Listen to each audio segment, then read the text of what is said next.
Hello. In this video, I will walk you through how to make a new library card. Before you begin, you will first need to make sure the patron has a valid government-issued ID and a proof of residency. To find out what qualifies as ID and proof of residency, please reference the training FAQs or the library card section in the circulation policy. Once you've verified the patron has everything they need, you will need to find out if they already have a library card. To do this, you will click the Search drop-down menu and choose Search for Patrons. You will then search for the patron using the information from their ID.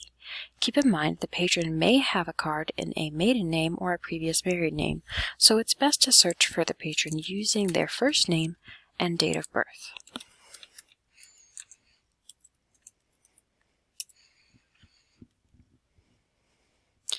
If a previous account for that patron shows up, they will either need to pay for a replacement card or just update their card, and I will explain how to do that in another video.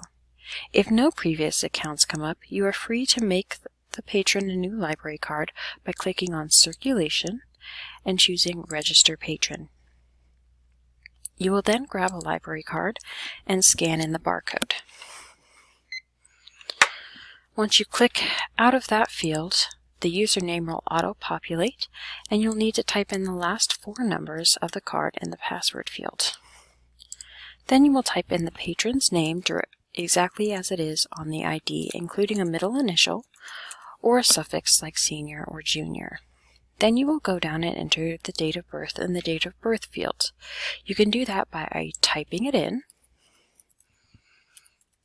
or you can choose the calendar icon and select the date from there. If the card holder is a juvenile or a minor, you will select the juvenile box and type in the name of the parent or guardian of the child in this field here. Then you will select the primary identification type. You can choose between driver's license, social security card, or other. Other may include a state-issued ID card, a birth certificate, or even a passport. Select the option and type in the ID code here. The ID code for a driver's license, if it's a Missouri driver's license, would be MODL and then the last 4 numbers of the ID number. Now, if it were say a Tennessee ID, it would be TNID. If it were a social security card, it would be SSN. Birth certificate would be BC, or passport would be PP.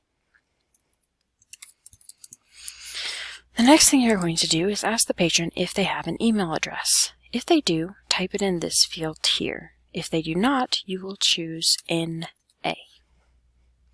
Leave the date-time phone field blank for now. We will come back to that later. In the evening phone field, you will ask them if they have a phone number and enter it here. Keep in mind, a patron must have either an email address or a phone number in order to get a library card.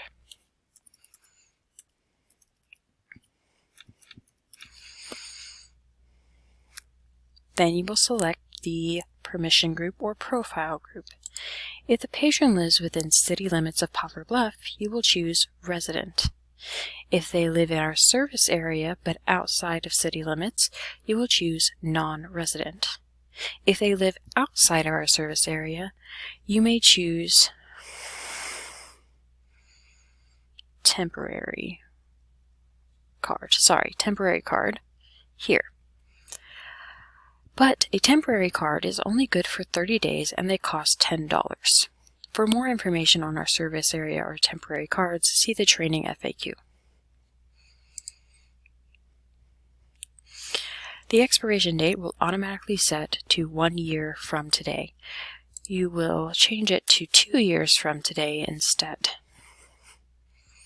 Then you will set up their notifications and hold preferences. Ask them how they would like to receive their notifications. They can either do it by email, text message, phone call, or a combination of the 3. If they want email notifications and they already gave you an email address, all you have to do is make sure the email box is checked. For text message notifications, enter their phone number in the SMS text number field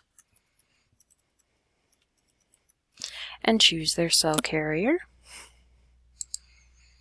And make sure the SMS box is checked. If they want automated phone call notices, make sure the phone call box is checked.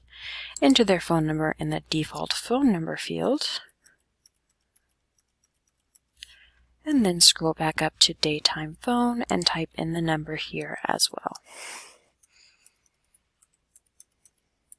If they do not want automated phone calls, you will type in email and or text in this field, depending on what they choose. Then you will ask where they would like to pick up their holds. They can choose to pick up their holds at the main branch, at the Ridgel branch, or in the lockers at the Ridgel branch. In this field, you'll type in PBPL and select their choice. Next, you will enter their address. First, you will type in the postal code or the zip code, and the city, county, state, and country will all auto-populate. So all you have to do is type in the street address.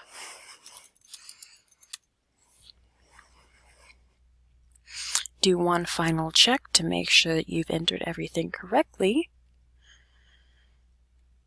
and then hit save. Or you can hit save and clone if you're making another card for a family member.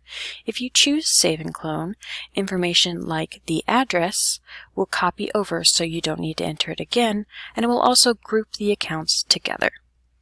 After you hit save, you will put an expiration date sticker on the front of the card, hand it to the patron, and ask them to read the terms of use on the back.